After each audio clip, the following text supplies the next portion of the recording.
긍휼이 풍성하시고 은혜와 사랑이 넘치시며 신실하시고 무한 광대하시고 위대하신 아버지 하나님, 하나님 주일간 저희를 잘 지켜 보호해 주시고 이 토요일 오후에 주님께서 정하시고 우리가 주님과 약정하는 시간에 다시 저희의 모든 여건을 마련하셔서 하나님의 생명수의 앞으로 강 앞으로 저희를 불러주신 것을 인해서 진심으로 고맙고 감사합니다. 아버지 하나님, 참으로 주님께서는 저희로 하여금 하나님 앞에 부끄러움을 당하지 아니할 일꾼이 되도록 하기 위해서 진리의 말씀을 올바로 나눠서 공부하라고 명하셨습니다. 진리의 지식을 얻는 것이, 진리의 지식에 이르는 것이 또한 하나님의 뜻이라고 분명하게 말씀하셨습니다. 아버지 하나님, 이 시간에 저희가 그 말씀에 순종해서 나왔으나 무지하고 무능하고 부족한 자들 뿐입니다. 약속하신 대로 진리의 영으로 우리를 인도해 주셔서 모든 진리 가운데로 인도해 주시옵시고, 주님 참으로 엠마오로 가던 형제들을 축복하신 것처럼 저에게도 하나님의 말씀으로 인해 참 기쁨을 얻을 수 있는 복된 시간이 될 수 있도록 인도해 주시기를 간절히 기도하고 원합니다. 사모하는 마음을 주시옵시고 합당한 마음밭이 되어서 열매 맺는 밭이 되게 도와주시옵시고, 무엇보다도 부족한 자에게 이 말씀의 위대한 사역을 맡기셨는데 이 말씀의 사역을 온전히 성취할 수 있도록 주님 지혜와 명철과 능력과 모든 것을 주님의 영으로 충만하게 채우심으로 역사해 주시기를 간절히 기도하고 원합니다. 이 시간을 통해 우리 아버지께 영광 돌리고 우리 모두에게 큰 축복과 유익이 되는 시간으로 축복해 주시고 악한 마귀가 하나님의 말씀을 앗아가지 않도록 온전히 지켜 보호해 주시며 참석치 못한 모든 형제자매들 있는 처소에서 주님 동일한 축복으로 함께 해 주셨기를 간절히 바라옵고 우리 주 예수 그리스도 이름으로 기도하옵나이다. 아멘. 이 시간에 우리 오래간만에 우리 안산에서 제가 우리 자매님 성함도 잊어버리세요. 예, 신동예 자매님. 예, 참 그간에 좀 어려운 일이 있으셨지만 다시 이렇게 하나님 말씀 앞으로 돌아오시고 또 주님께서 이 영감님을 오늘 보시면은 그 공부를 할 겁니다. 둘째 시간에 중보사역에 보시면은 예수님께서 계신 곳이 셋째 하늘인데 성경에 보니까 그 주님과 함께 있게 된다. 혼이 떠나는 순간에 주님과 함께 있게 된다는 약속이 분명히 되어 있기 때문에 아주 정말 좋은 곳으로 가셨습니다. 뭐 하여간 저희 장인 영감도 작년에 가셨고 또 우리 이기정 형제님도 먼저 가셨고 젊은 신용길 형제님도 일찌감치 가셨는데 참 어떤 면에서는 좀 부럽기도 하고요. 그렇죠? 예, 아주 좋은 곳에 가셔서 주님과 함께 편히 쉬고 계십니다. 여기 계시는 동안에도 하여간 계속 이분 일치하지 마시고 하여간 영감님 바라시는 것도 이곳에서 하여간 주님께 충성해서 열매 많이 맺어서 하나님 앞에 상급 받는 것을 아마 가장 바라실 것이고 또 돌아가시면서 그 따님들도 다 이제 아버지 그 믿음 본받아서 신앙생활 하기로 이렇게 마음을 정하셨다니까 너무나 기쁩니다. 그러니까 그 따님들 신앙성장 또 아드님과 며느님 신앙성장을 위해서 저희가 계속 기도를 하겠습니다. 자, 이 시간에는 우리 성경 공부 지난 시간에 이어서 스가랴서입니다. 예, 성경 스가랴서 8장입니다. 스가랴서 8장에서 우리는 6절까지 살펴보았습니다. 스가랴서 8장 6절까지 살펴봤고요.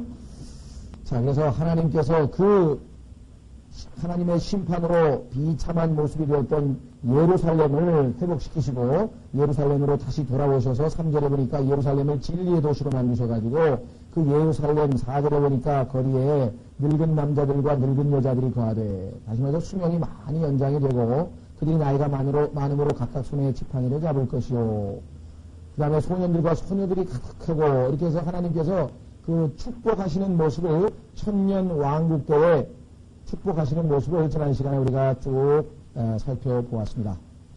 사람들이 생각할 때는 어떻게 인간이 그렇게 100살이 어린아이가 됐다고 하니까 가장 오래 사는 사람은 아마 창세기에 나와 있는 무드셀라처럼 969세까지 살 모양인데 어떻게 그런 게 가능하겠느냐라고 생각할지 모르지만 하나님께서는 이 말씀하시기를 내 눈에야 어찌 놀랍겠느냐. 사람들이 생각하면 놀라운 일이지만 내 눈에야 어찌 놀랍겠느냐.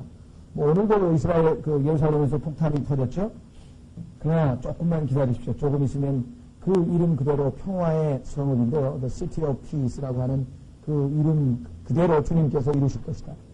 아마 사람들 생각하기에는 가장 위험한 지역이 예루살렘입니다. 어디에서 어떻게 폭탄이 터질지 모르는 데 아니에요? 어디서 어떻게 무슨 일이 벌어질지 모르는 데인데도 불구하고 하나님께서는 그 이름을 평화의 도시라고 이름을 지으시고 주님께서 평강의 왕이죠. 평화의 왕이신 예수님께서 오시면 그것이 달성될 것입니다.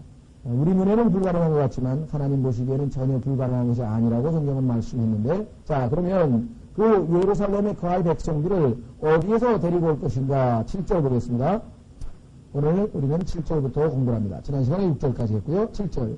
만군의 주가 이같이 말하노라. 보라, 내가 내 백성을 동쪽 지방과 서쪽 지방으로부터 구원하여 내고 그들을 데려다가 예루살렘 한가운데 거하게 하리니 그들은 내 백성이 되고 나는 진리와 의로 그들의 하나님이 되리라. 자, 실제적으로 역사적인 그 기록을 보면은 바벨론 포로는, 바벨론이라고 하는 지역은 예루살렘으로 봤을 때 동쪽 지역입니다. 따라서 동쪽 지역에서 이스라엘 백성들이 다시 귀환, 포로로부터 귀환한 것은 역사적인 사실입니다. 그런데 여기 보니까 단지 역사적인 사실에 그치는 것이 아니고 미래 예수 그리스도의 재림 때를 가리키는 것을 알 수 있는 것은 서쪽에서도 온다 그랬잖아요. 그럼 실제적으로 BC 536년에는 서쪽에서는 데려온 역사가 없죠.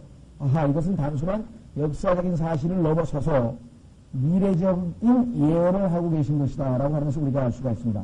1948년 마태복음에서 예수님께서 예언하신 대로 무화과 나무 잎으로, 무화과 나무 잎으로 나무로 상징되는 예루살렘은 독립을 했습니다. 1948년 5월 15일 날, 얼마 전에 여러분들 신문에 아마 보셨을 거예요. 1948년 5월 15일 이스라엘은 독립기념일입니다. 그런데 팔레스타인은 재앙의 날이라고 했어요. 왜냐하면 자기 나라 땅을 빼앗아 가지고 이스라엘이 거기다 나라를 세워버렸기 때문에 팔레스타인 입장에 뭐 있어보면 재앙의 날이죠. 그래서 그날 뭐 폭탄 테러도 엄청나게 터졌죠. 왜냐하면 복수국을 또 펼치더라고. 이스라엘이 나라가 2000년 만에, 뭐 정확하게 얘기하면 1900년이죠. 왜냐하면 AD 70년에 예수 그리스도께서 돌아가신 지 약 30년 후 AD 70년경에 티토라고 하는, 보통 뭐 영어로는 타이터스라고 발음을 하는데요. 티토 또는 타이터스라고 하는 로마의 장군에 의해서 예루살렘이 함락됐는데, 그래서 이스라엘 백성들은 전 세계로 흩어져 살죠. 그러니까 유대인인데 불구하고 자기 고향인 팔레스타인에서 안 살고 유럽에 살고, 그 다음에 유럽에 있던 이스라엘 사람들 중에는 미국으로 건너간 사람, 아르헨티나로 건너간 사람, 뭐 온갖 전 세계에 걸쳐서 살잖아요. 전 세계에 흩어진 유대인들을 우리가 시사 용어로는 디아스포라란 말을 씁니다. 디아스포라. 자, 그런데 그 유대인들이 1948년에 나라를 세우면서 동쪽에서 서쪽에서 다 몰려들었습니다. 그래서 지금 여기 보시면은 동쪽에서 서쪽 지방으로부터 구원하여 내고, 지금 이미 이 역사는 이루어졌고 예수 그리스도께서 말씀하시기를 이 세대가 지나가기 전에 오신다고 했습니다. 그럼 1948년이니까 성경에서 한 세대가 때로는 문맥에 따라서 40년일 때가 있고 때로는 60년일 때가 있고 때로는 100년일 때가 있어요. 그러니까 우리는 40년이면 벌써 지났죠. 1948년이니까. 그러면 한 세대가 40년짜리는 아니구나. 60년이면 2008년이라 소리고, 그래서 어떤 분은 그것을 근거로 해서 2008년에 재림한다. 이렇게 이제 계산하시는 분도 있고. 그래서 성경에 보면 또 100년이 되는 경우도 있어요. 4세대 만에 이스라엘 백성들이 애국에서 돌아왔는데 400년이 아니었죠. 430년 아니었습니까? 그럼 100년이라고 친다면 예수 그리스도의 재림은 2048년이 되는 수도 있고. 그래서 이 계산은 못하게 되어 있습니다. 성경에서 주님이 오시는 날은 아버지도 모르고 아무도 모르게 하나님께서 하셨다 그랬기 때문에 예수님이 돌아오신다는 약속은 확실하고 그 약속은 반드시 지켜질 것이나 우리가 그것을 계산할 수는 없다는 것입니다. 그래서 우리가 함부로 그것을 계산해가지고 아주 무리를 일으켰던 적들이 우리 사회에도 있었고 또 해외 곳곳에서도 있습니다. 지금도 아마 뭐 언제 오신다고 해서 막 그 산에 가서 집단으로 지금 그런 무리한 참 잘못된 짓을 하고 있는 사람들이 많이 있는 것을 우리는 잘 압니다. 어쨌거나 오신다고 하는 것은 임박했다. 왜? 실제적으로 1948년에 동쪽 지방과 서쪽 지방으로부터 많이 왔습니다. 서쪽은 유럽 지역을 얘기하죠. 유럽에 살고 있던 많은 유대인들이 예루살렘으로 이주해왔고 또 서쪽에서도 이주해왔고 그뿐만 아니라 동서남북이에요. 한번 확인해 보겠습니다. 이사야서 11장. 그래서 북쪽에 있는 러시아에서도 지금 유대인들이 많이 본토로 귀환하고 있지 않습니까? 남쪽에 있는 이디오피아에서도 본토로 귀환하고 있고, 자, 이사야서 11장 보시면 거기에도 또 똑같은 예언이 나와 있습니다. 구약성경 830페이지입니다. 구약성경 830페이지. 이사야서 11장 11절과 12절에 보시면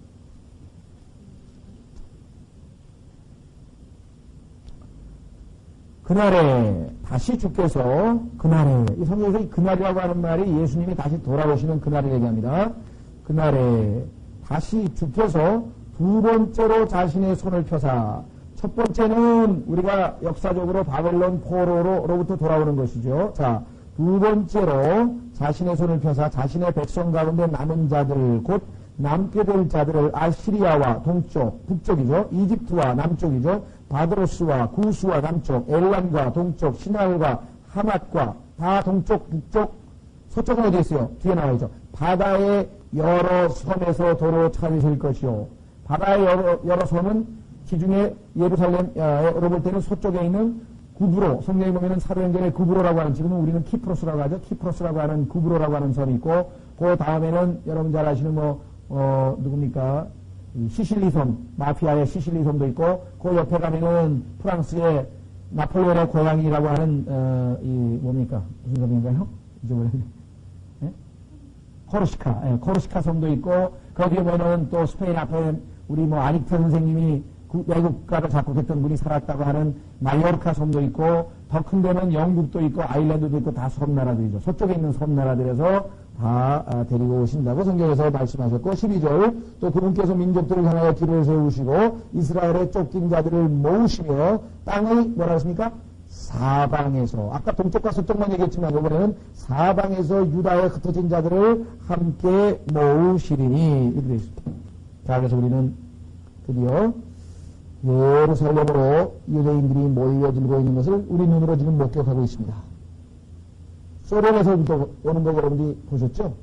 소련에서 얼마나 많은 사람 유대인들이 왔습니까? 남쪽에서도 옵니다. 그래서 지금 팔레스타인과 이스라엘의 분쟁이 지금 격화된 원인이 뭐예요? 원인. 유대인들이 한 300만 정도 살았는데 300만 하고 살았을 때에도 막 분통이 터져가지고 전쟁을 해가지고 6.1 전쟁도 터지고 그 다음에 73년에 또 이집트하고 시나이 전쟁도 터지고 몇 번 전쟁을 했잖아요. 근데 300만 가지고도 1억을 이겼다고 유대인들이. 300만 가지고도 1억을 이겼는데 아니 갑자기 사람들이 67년에 여러분 잘 아시는 6.1 전쟁으로 인해서 67년에 예루살렘을 요르단으로부터 빼앗았습니다. 골란고원을 시리아로부터 빼앗았는데 그때부터 갑자기 정착촌이라고 하는 것이 생겨나더니 막 유럽에서 오고 러시아에서 오고 막 이디오피아에서 오고 막 유대인들이 막 모여서 600만 가까이 돼버린 거예요 지금. 그러니까 팔레스타인으로는 뭐 위기의식이 생길 거 아니에요. 아니 이거 지금 300만일 때도 지금 뺏으려고 해도 못 뺏고 지금 아랍 사람을 동원해서도 안 되는 판인데 600만까지 모여들고 점점 더 모여드는 거예요 유대인들이.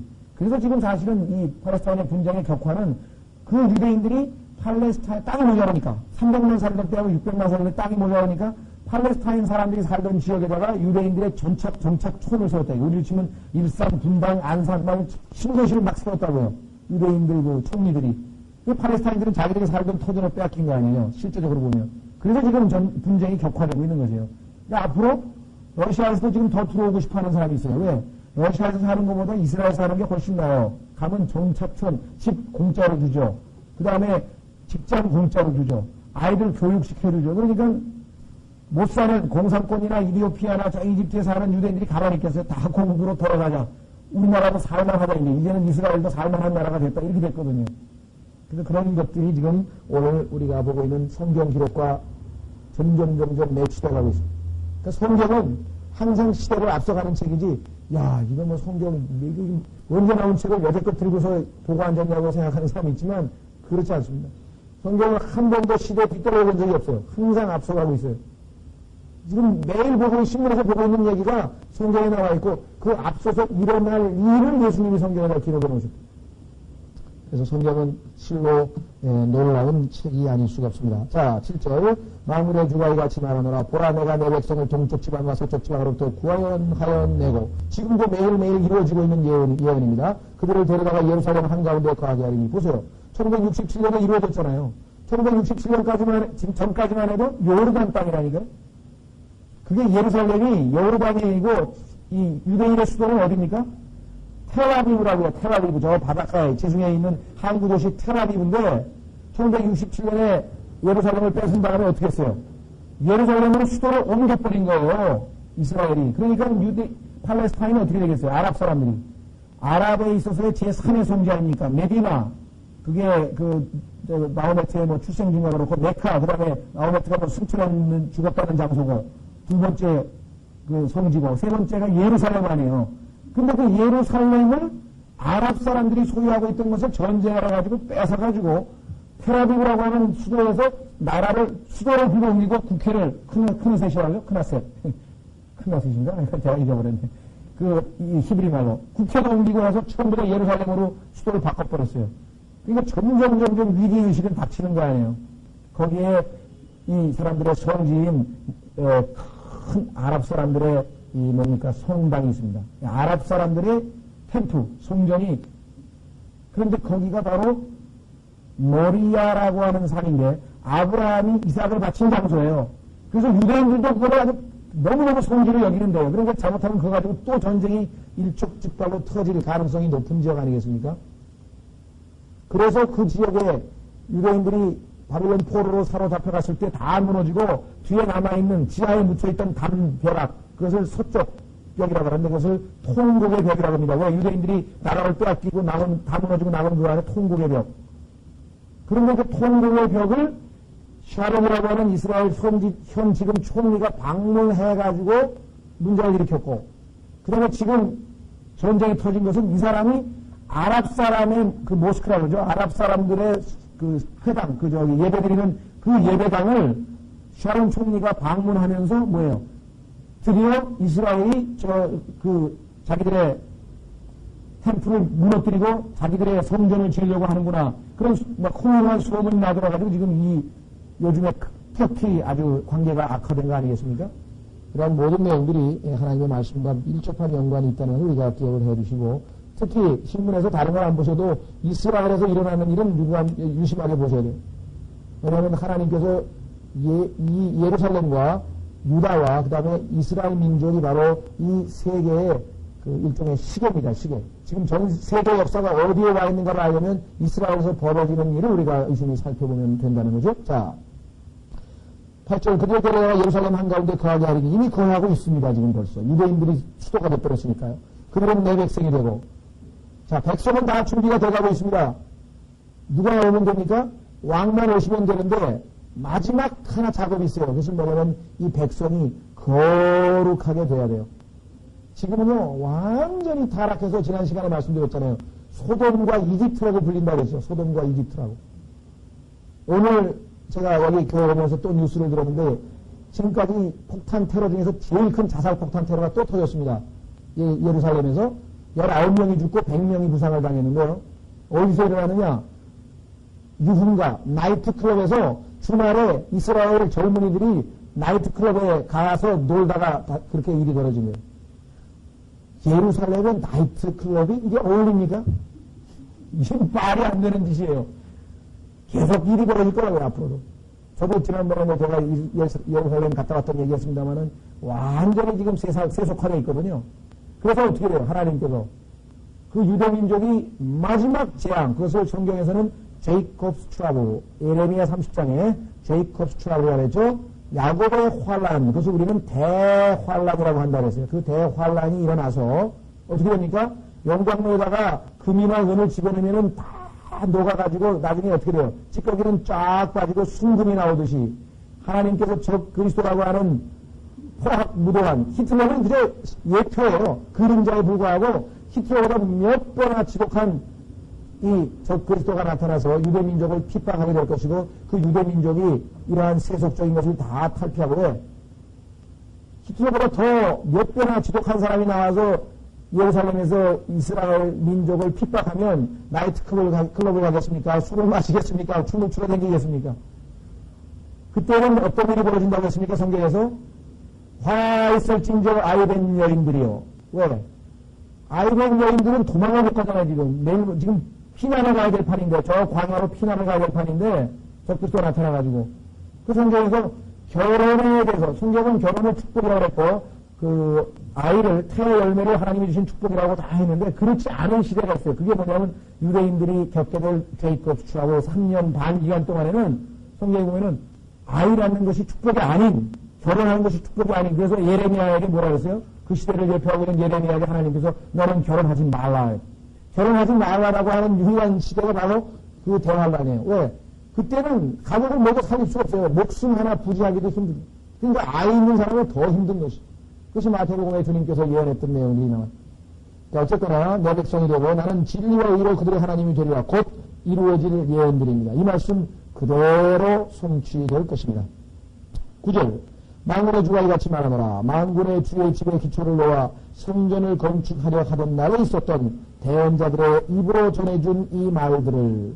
자, 이것은 지금으로부터 약 10여 년 전이죠. 그러니까 이 사건, 이 스가랴가 이 사건을 기록하기 전에, 몇 년 전에 하나님께서 이스라엘을 포로로부터 귀환시켜가지고 BC 536년에 다시 무너진 하나님의 성경을 참으로 재건하라고 명령을 내리셨죠.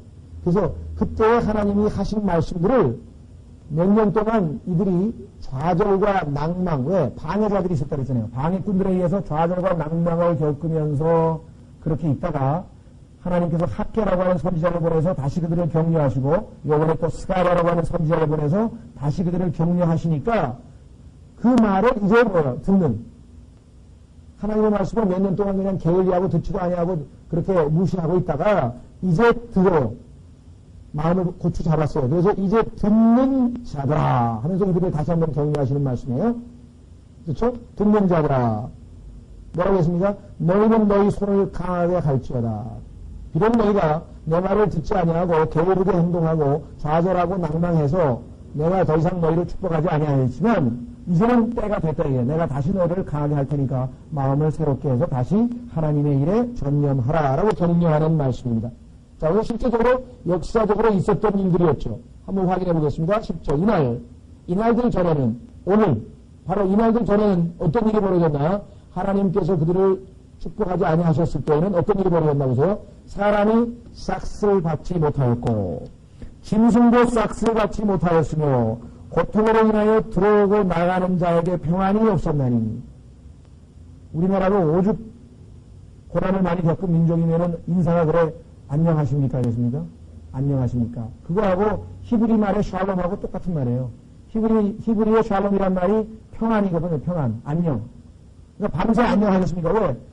이 민족은 하도 침략을 많이 받고 하도 무슨 일이 많이 일어나니까 그저 아침에 자고 일어나면 Are you in peace? 영어로 번역하는 거예요. Are you in peace? 안녕하십니까?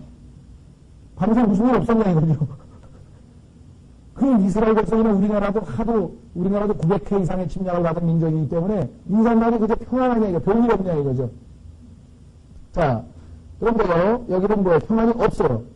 들어오고 나가는 자에게 집에 들어와도 평안이 없고 직장에 가도 밖에 나가도 평안이 없고 이는 내가 모든 사람을 세워 각각 자기 이웃을 대적하게 하였습니다. 하나님의 말씀을 안 들으니까 하나님께서 주신 징계 중에 하나가, 심판 중에 하나가 뭐냐면요, 사람들끼리 트러블이 생겨요. 왜 술집에 가서 술 먹는 사람이 많습니까? 물론 회사 일이 잘 안 풀려서 하겠지만요, 인간관계에서 스트레스가 쌓여가지고 인간관계가 평안하지 못하면 사람들이 다 술집으로 와가지고, 그렇죠? 그래서 술집에서 술 먹는 사람 얘기 들어보면 매일 사람 욕하는 거예요. 그 자식이 말이야, 그냥. 이렇게 들어보면 일부러 듣는 게 아니라 들어보면 그냥 맨 그 얘기예요. 뭐, 누구에게 뭐 내가 뭐 어떻게 했는데 그놈이 나에게 그럴 수가 있냐, 그러고 뭐, 그 사람이 나에게 맨 그 얘기뿐이잖아요. 여기서 하나님께서 그렇게 하십니다. 여러분과 만약에 인간관계에 있어서 평안이 있다면 그건 하나님이 주신 축복이에요. 왜? 하나님 앞에 순종하는 자는 원수들과도 하나님이 평안한 관계를 유지시켜준대. 자기를 미워하는 사람마저도 하나님께서 관계를 장악하고 계시면, 자, 그래서 우리는 하나님의 축복에서 떠난 이스라엘 백성들의 모습이 지금 10절에 자세하게 나와 있습니다.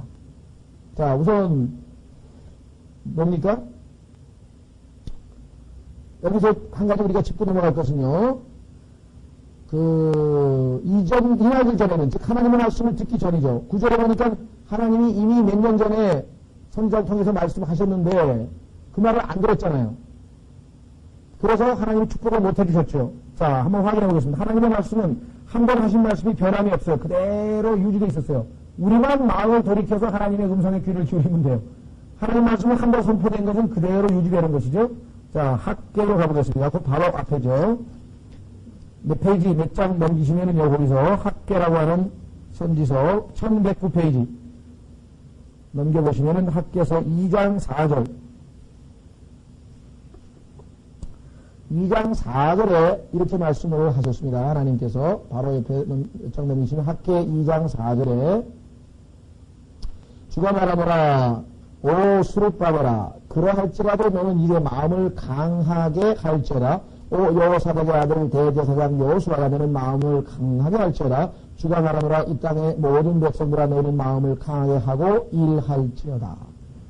그런데 불구하고 조금의 방해 때문에 그들은 손을 놔버렸죠. 자, 에스더서로 한번 좋습니다.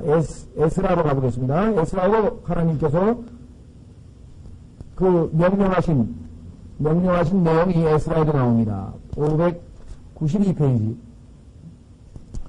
자, 신약 구약성경이죠. 구약성경의 592페이지에 보시면 에스라라고 하는 책이 있는데 그 에스라가 바로 바벨론 포로 사로잡혔다가 귀환했던 그 이스라엘 백성들을 이끌고 온 제사장의 이름이죠. 자, 에스라라고 하는 사람을 통해서 하나님께서 명령하신 것 에스라서 5장 1절과 2절 구약성경 592페이지 보겠습니다.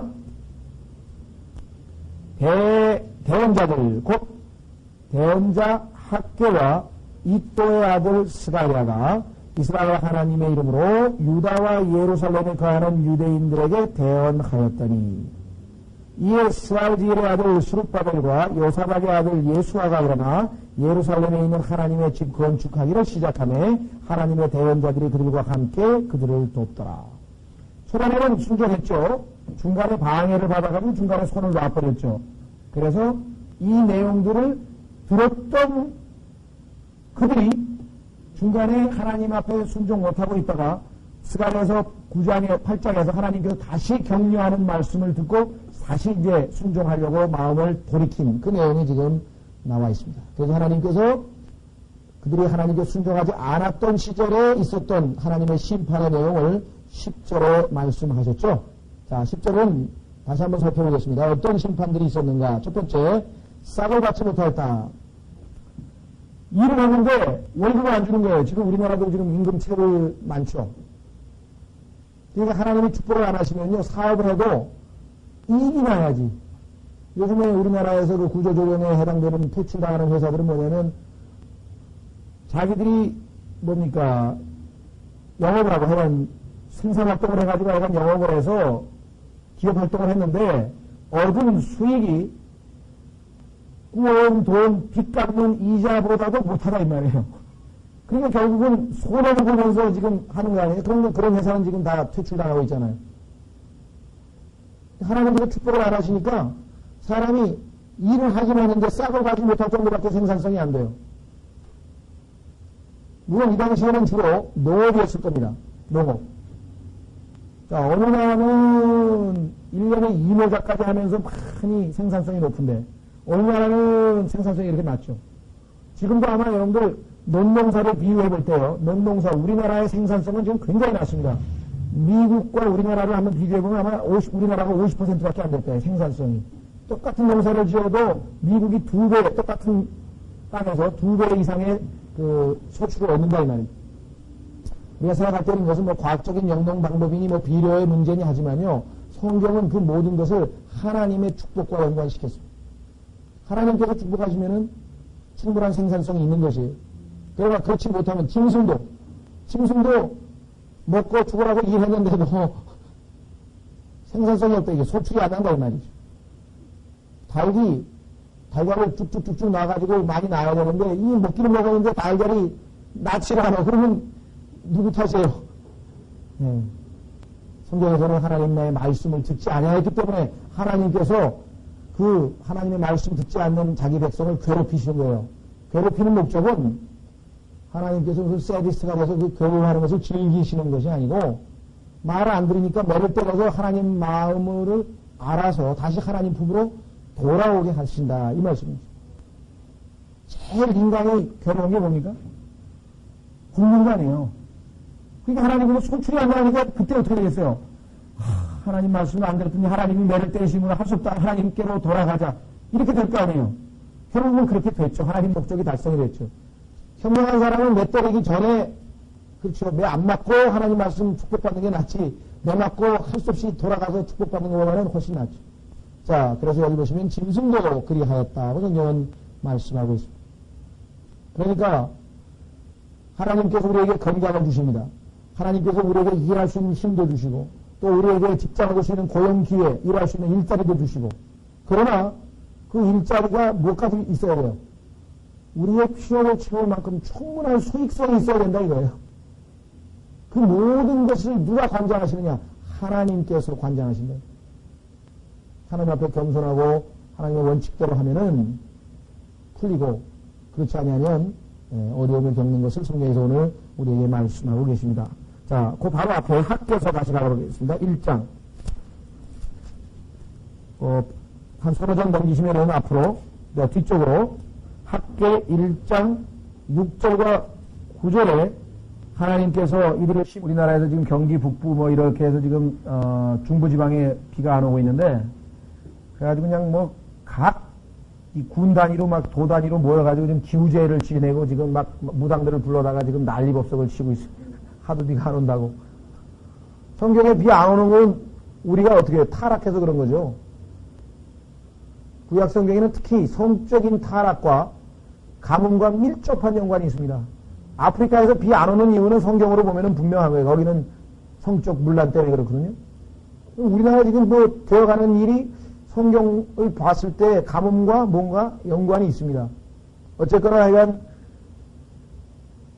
하나님께서 이 땅에 남아있는 그리스도인을 위해서라도 비를 주시겠지만 우리가 하여간 기도를 해야 되겠습니다만은 자 보십시오. 학개서 1장 6절 너희가 많이 뿌렸을지라도 적게 거두며 얼마나 답답한 일이에요.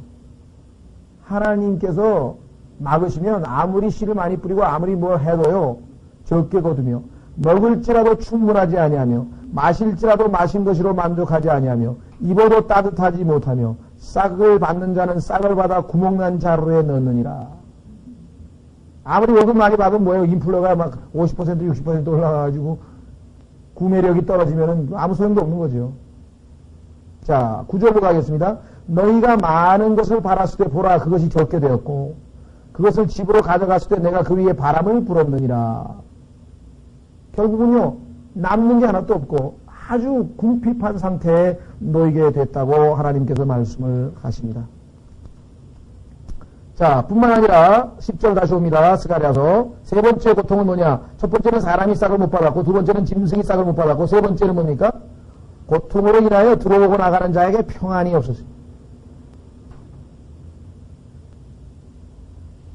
자, 하나님께서 하나님의 백성에게 순종하는 하나님의 백성에게 주시는 가장 위대한 축복 중에 하나는 평안입니다. 어느 상황에서도 마음이 편할 수 있다고 하는 것은 그보다 큰 축복이 없죠. 그렇죠? 그래서 평안할 수 없는 상황에서도 평안할 수 있고 모든 일이 다 잘 되는데도 마음이 불안할 수도 있고 왜? 성경에 보니까 하나님께서 우리의 마음에 평안을 주시고 안 주시고는 하나님께 달려있다. 한번 확인해 보겠습니다. 이사야서 45장 7절. 이사야서 45장 7절에 보면은 평안을 만드시는 분은 하나님이세요. 여러분의 마음이 진정코 평안했다면 그것은 하나님이 주신 축복입니다. 이사야서 45장 7절. 사람이 제일 불안할 때가 아마 이 참 생명이 끊어지기 직전인 것 같아요. 그래서 그 과거에 어떤 그 한 분이 예수 그리스도를 믿은 사람이 임종하는 모습을 지켜봤는데 그렇게 평안하더라는 거예요. 사람이 죽음에 임박했는데 얼굴이 환하더래요. 밝아지면서. 그래서 자기 오빠가 죽는 모습을 보면서 야 어떻게 이럴 수가 있을까. 그래서 아주 굉장히 충격을 받았어요. 이 사람이 이제 불교 신자인데 왜? 자기가 여태까지 불교 신자들 임종을 많이 봤는데 전부 다 인상을 쓰면서 그냥 막 어떻게 보면 그냥 안 죽으려고 발버둥을 치는 그런 좀 어떻게 보면 좀 추한 모습을 많이 봤는데 여러분들 뭐 어쩌다가 모르겠습니다만 옛날에 그 임금들 돌아가실 때 뭐 사극에 보면 막 죽기 직전에 그 막 거의 막 발버둥 치는 모습이 있잖아요. 그런 식이었는데 아니 이분은 그저 조용히 자손들에게도 내가 하나님 앞에 가니까 떠썩하지 말고 내가 좋은 곳에 가노라 이렇게 하면서 찬송을 불러달라고 해서 찬송을 들으시면서 편하게 그냥 가셨다는 거예요. 그래서 그날로 예수를 믿었지. 그날로 평생 절에 다니던 여자가 그날로 그 임종을 보고 놀래가지고 예수 그리스도를 믿고 변화됐다고 그렇게 제가 간증을 그리스도인들이 많은 우리 주변 사람들에게 정말 하나님이 살아계신다고 하는 것을 간증할 수 있는 여러 가지 계기가 있지만요. 그 중에 하나는 뭐냐면 남들이 상상할 수 없는 평안을 항상 유지하는 것입니다. 그렇잖아요? 아니 이 상황에서 당신은 어떻게 마음도 불안하지도 않아요? 이런다고요. Y2K 왔을 때 세상 사람들은 불안했는지 모르지만 모르겠어요. 일부 그리스도인들은 불안하고 뭐 땅도 사고 어디 도망도 가고 그랬는지 모르지만 진짜 그리스도인들은 불안할 게 뭐가 있어요. Y2K가 일어나면 아니 주님께 가면 되는 거지. 그렇잖아요. 최악의 경우 성경에서 바울은 뭐라고 얘기했습니까? To me, for me, 나에게 to die is gain. 죽는 게 이익이라 그래요.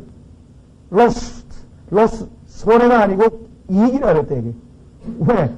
이 땅에서는 육신을 입고 있으니까 고난과 고통과 많은 힘든 일이 있지만, 우리 참, 신자매님, 영감님처럼. 주님께로 가면 뭐예요? 영원한 평안과 영원한 안식과 기쁨과 축복과 영광과 오죽하면은 바울은 내가 늘 차라리 이 땅에 있는 것보다는 거기로 가는 것이 더 낫다고 고백을 했을 거예요. 더더군다나 바울은 사도행전 14장에 보면은 거기를 갔다 왔던 사람 아니겠습니까? 성경에 보니까. 예. 자, 그래서 우리는 이사야서 45장 7절 확인해 보겠습니다. 나는 빛도 짓고 어둠도 창조하며 나는 평안도 만들고 재앙도 창조하나니 나 주가 이 모든 일을 행하느니라. 평안도 만드시는 분이 누구냐 이거예요. 하나님이십니다. 여러분들 마음에 불안한 마음이 있다. 그건 하나님이 주시는 게 아닙니다. 성경에 디모데후서 1장 7절에 주께서 우리에게 두려워하는 영을 주지 아니하셨다고 성경이 분명하게 말씀합니다. 우리 마음에 두려움이 생겼다면 그것은 하나님으로부터 온 것이 아니고 마귀가 우리에게 준 것입니다. 죽음에 대한 공포, 어떤 인간에 대한 두려움, 사후의 죽음에 대한 두려움, 예수 그리스도를 믿는 사람들은 구원받은 즉시로 뭐예요? 내적 평안이라고 하는 축복을 하나님으로부터 받아요. 어떠한 상황에서도 마음이 평안하다. 그런데 이스라엘 백성들은 오늘 스가랴서 보니까 평안치 못했다. 다시 본문으로 넘어갑니다. 평안치 못했다고 8장에 말씀을 했습니다. 자, 더더군다나 이런 내가 모든 사람을 세워 각각 자기 이웃을 대적하게 하였습니다. 친한 이웃들끼리도 마음이 불화가 생겨서 서로 티격태격하고 부부관계에서도 티격태격하고 교회 안에서도 티격태격하고 이런 일들이 흔히 있을 수 있지 않겠습니까? 네, 하나님께서 주장하지 아니하시면 인간관계가 참 피곤하고 힘듭니다. 그러나 11절 하나님께서 완전히 반전을 하십니다. 반전. 어떻게 하시나 보세요. 이제는 왜? 너희들이 마음 먹기로 마음을 돌이켜서 순종하기로 하였으니까 이제는 어떻게 하겠다. 내가 이 백성의 남은 자들을 대하기를 이전의 날들과 같이 하지 아니하리라. 이전의 날들처럼 싹도 못 받고 그렇게 안 하고 만군의 주가 말하노라. 어떻게 하느냐.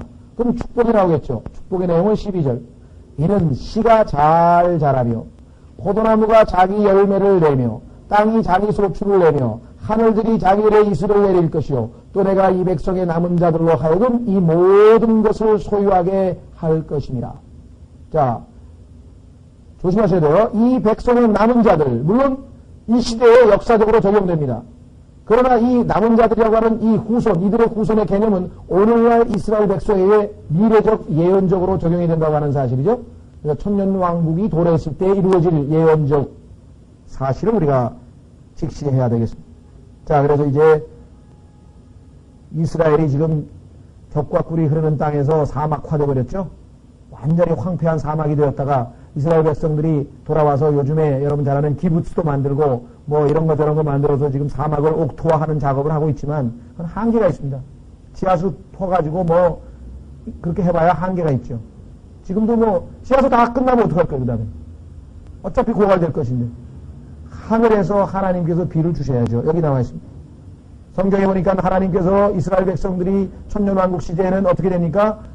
이른 비와 늦은 비를 때에 맞춰 주셔서 농사를 짓는데 얼마나 농사가 잘 되냐면은 추수를 하는데 씨를 뿌리고 씨를 뿌리는데 추수를 하고 모르겠어요. 육모작을 하는지 어쩌는지 모르겠는데 하나님께서 얼마나 농사를 축복해 주시는지 표현이 그렇게 돼 있어요.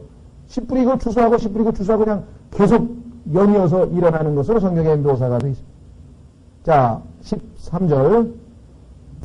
오 유다의 집아 이스라엘의 집아 너희가 이교도들 가운데서 저주가 된 것 같이.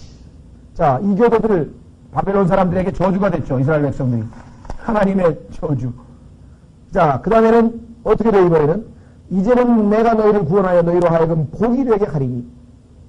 이스라엘이 이제는 모든 이교도들이 봤을 때 아 참으로 축복받은 백성이구나 하고 이제 오히려 복이 될 것입니다. 여러분 잘 아시는 창세기 12장 3절에 아브라함에게 주신 그 축복이 그대로 이루어지는 것이죠. 이스라엘 민족을 축복한 민족에게는 축복을 주시고 저주를 한 민족은 저주를 주신다고 했잖아요. 자, 하나님께서 이스라엘 백성들을 심판하셔서 저 바벨론 포로로 사로잡아 갔습니다. 그렇게 됐더니 이방인들이 하나님께서 주시는 심판보다 훨씬 더 지독한 형벌로 지독하게 아주 못되게 이 이스라엘 백성들을 괴롭힌 거예요. 그렇게 되면 이방인들은 어떻게 됩니까? 하나님의 심판의 대상으로 바뀌게 되죠.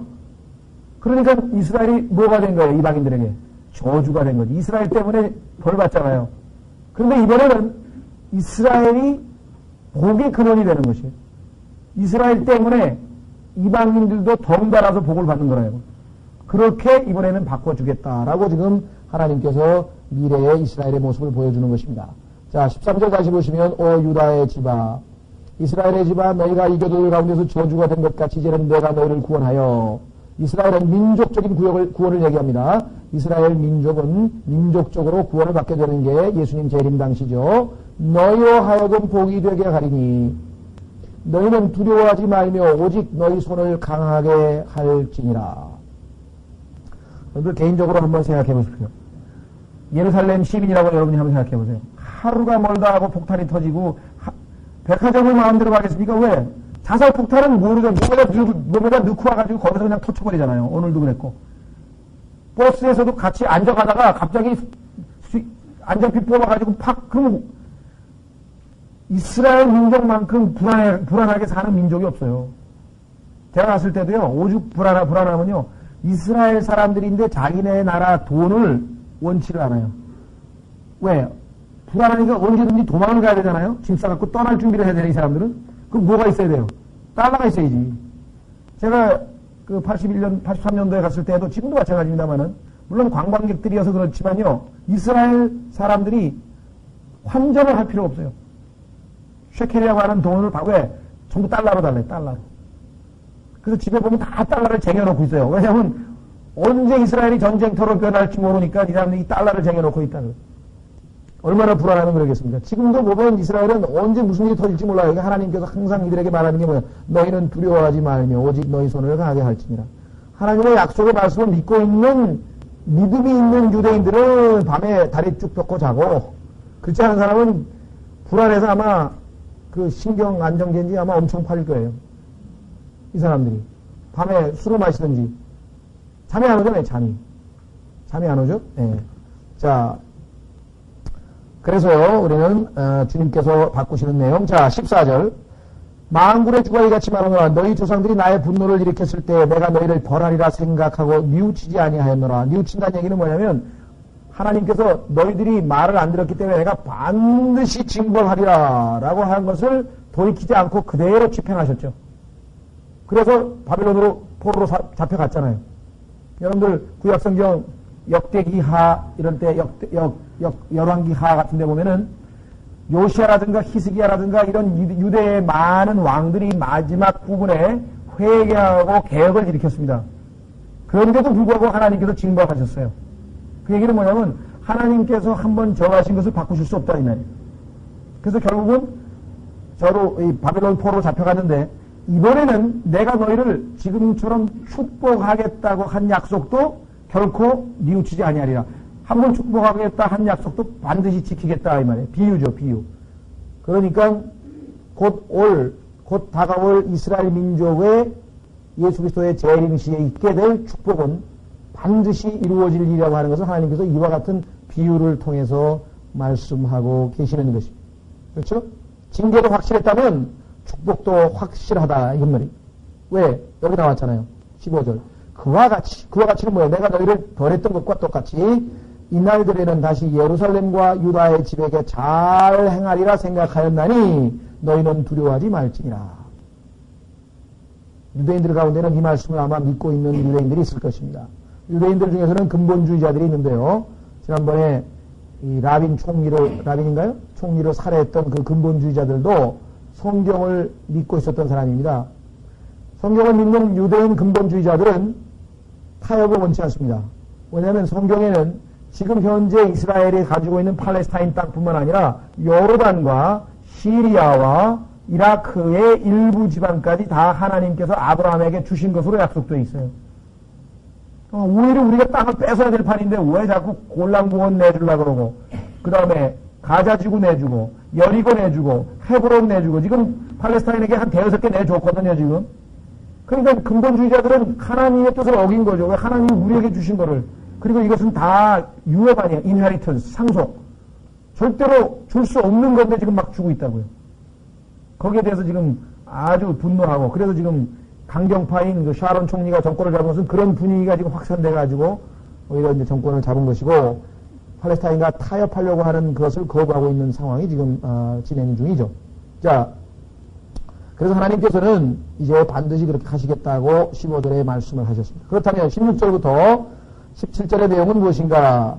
16절과 17절은 돌이킨, 즉 회개를 한 이스라엘 백성들에게 하나님께서 기대하시는 행위, 우리 그리스도인들에게도 적용할 수 있겠죠? 즉 우리가 예수 그리스도를 믿고 나서 하나님 자녀가 된 다음에 어떠한 삶을 살 것인가, 영적으로 우리에게 적용할 수도 있고 1차적으로는 유대인들은 어떠한 삶을 살아야 될 것인가 보겠습니다. 16절. 너희가 행할 일들은 이러하니라. 자, 이제 나에게 순종하기로 마음을 먹었느냐? 그렇다면 너희가 행할 일들은 이러하니라.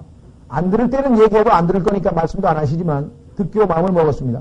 너희는 각각 자기 이웃에게 진리를 말하며. 진리란 말은 두 가지 뜻으로 해석할 수 있습니다. 성경에 나와 있는 진리, 두 번째는 사실이래요. 거짓말하지 말아요. 거짓말. 있는 그대로 사실대로 말하라. 이게 사실대로. 그래서 진리란 말은 두 가지 의미로, 자, 진리를 말하며 너희 성문들에서 진리와 화평의 재판을 집행하고. 자, 성문이라고 하는 것은 옛날 이스라엘 백성들이 재판하는 장소입니다. 여러분들 룻기라고 하는 책 아시죠? 구약성경에 룻기라고 하는 책에 보면은 거기 성읍에 그 도성이 있으면, 성이 있으면 그 성의 장로들이, 성읍이 있으면 그 성의 위에, 우리 보면 왜 전쟁할 때 보면은 거기서 적군이 쳐들어오는지 안 쳐들어오는지 그 망루에 올라가서 내려다보는, 이 사람들은 거기에 앉아서 시민들이 밑에 내려와요. 그러면 그 성읍의 높은 곳에 이렇게 앉아서, 자, 피고 얘기해봐라, 뭐 원고 얘기해봐라. 그래가지고 거기서 중재하는 사람, 뭐 변호인 얘기 듣고 이렇게 해서 재판을 하잖아요. 그런데 그 재판을 할 때 어떻게 하라고요? 진리와 화평의 재판을 집행하고. 뇌물 받고 피해자를 가해자로 만들고 가해자를 피해로 만들고 이런 짓을 하면 안 된다, 이 말.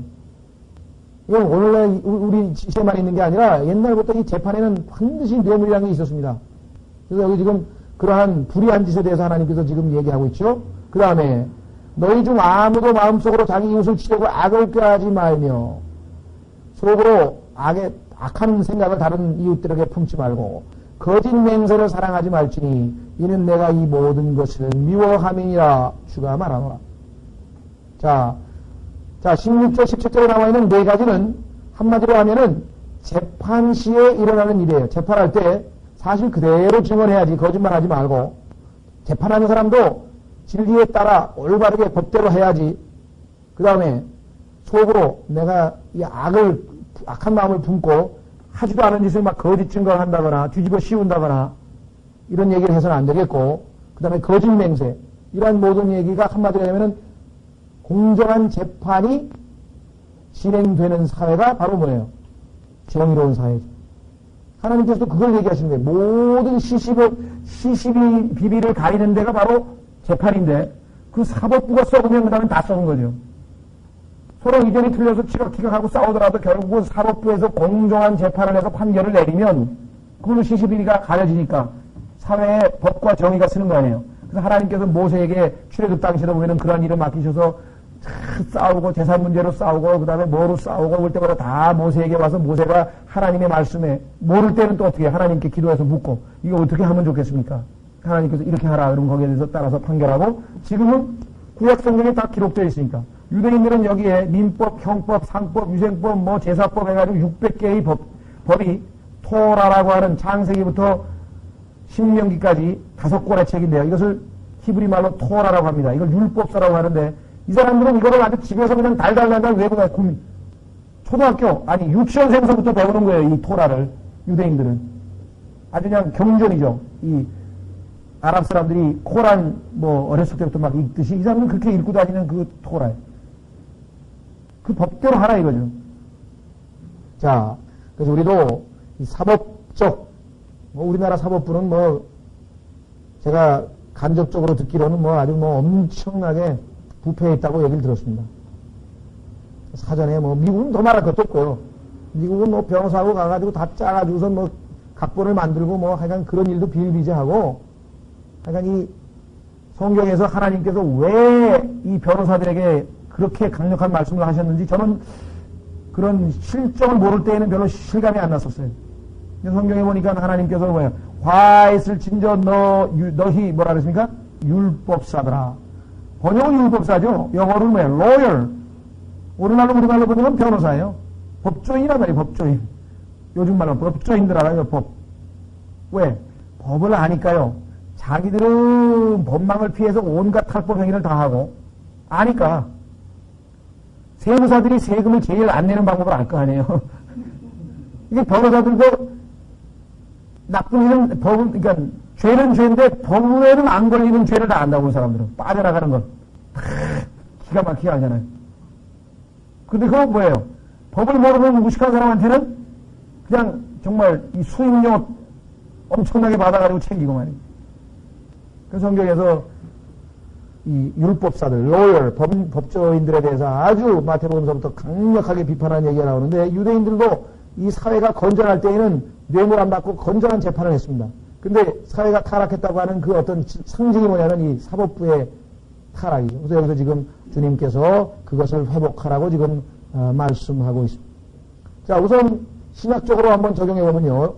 진리라고 하는 것, 이것은 신학적으로, 이웃에게 진리를 얘기하라고 하는 얘기는 신약 성경에도 명명이 나와 있습니다. 한번 확인해 보겠습니다. 에베소서 4장 25절. 에베소서 4장 25절. 우리 그리스도인들끼리도 거짓말 안 하고 사실대로만 얘기한다면 참 아무 문제도 없을 텐데요. 뭐 예수 그리스도 믿는 사람은 거짓말도 그냥 정말 밥 먹듯이 합니다. 너무너무 거짓말 잘해요. 자, 에베소 4장 25절. 급하면 뭐 우리도 다 거짓말 하죠. 하나님께서 거짓말 버리라는. 자, 에베소 4장 25절. 에베소서 4장 25절 274페이지 신약성경. 그런즉, 왜 그런즉입니까? 24절에 보니까 하나님을 따라 의와 참된 거룩함으로 창조하신 새 사람을 입었도다. 예수 그리스도를 마음의 구세주로 영접한 사람은 이제 옛사람은 십자가에서 죽고 새 사람이 됐단 말이에요. 그 새 사람은 어떤 사람입니까? 거짓말을 버리고 각각 자기 이웃과 더불어 진리를 말하라. 이는 우리가 서로 지체가 됨이니라. 두 가지를 깨달을 수 있습니다. 신약적으로도 우리는 그리스도인들끼리 사실대로 거짓말해서는 안 된다는 것. 선의의 거짓말도 있어서는 안 됩니다. 두 번째, 이웃이라고 하는 것이 무엇인가? 이걸 오해하시면 안 돼요. 이웃은 안 믿는 사람에 대한 얘기가 아닙니다.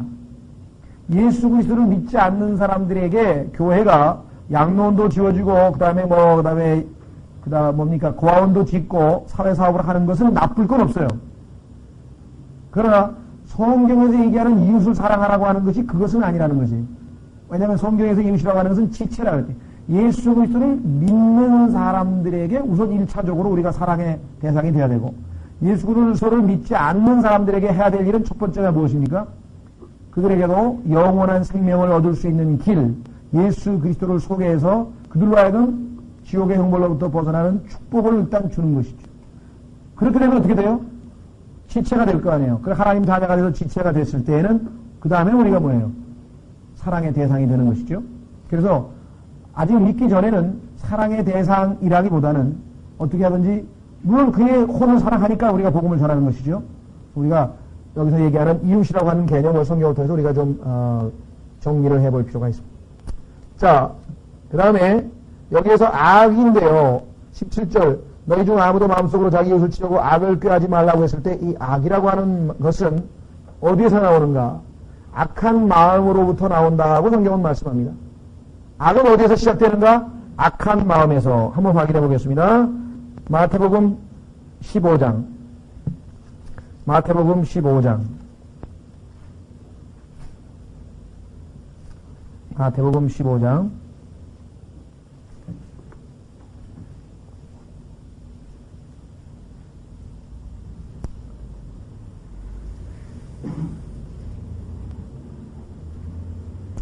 예수님의 제자들이 손을 씻지 않냐고 음식을 먹는 것을 보고 바리새인들이 나와가지고 왜 손을 안 씻느냐 하니까 예수님께서 하신 말씀이 바깥에서 사람 입으로 들어가는 것은 사람을 더럽게 하지 못한다. 우리가 생각할 때는 손 안 씻고 먹으면 더럽게 먹는 거죠.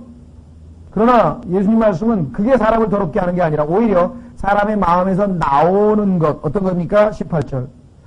입에서 나오는 것은 마음에서 나오는 것이니 그것들이 사람을 더럽게 하느니라. 마음에서 나오는 것은 악한, 여기 나왔죠? 악한 생각, 살인, 간음, 음행, 도둑질, 거짓 증거, 신성모독이니 이러한 것들이 사람을 더럽게 하며 씻지 않은 손으로 먹는 것은 사람을 더럽게 하지 못하느니라고 말씀하셨습니다.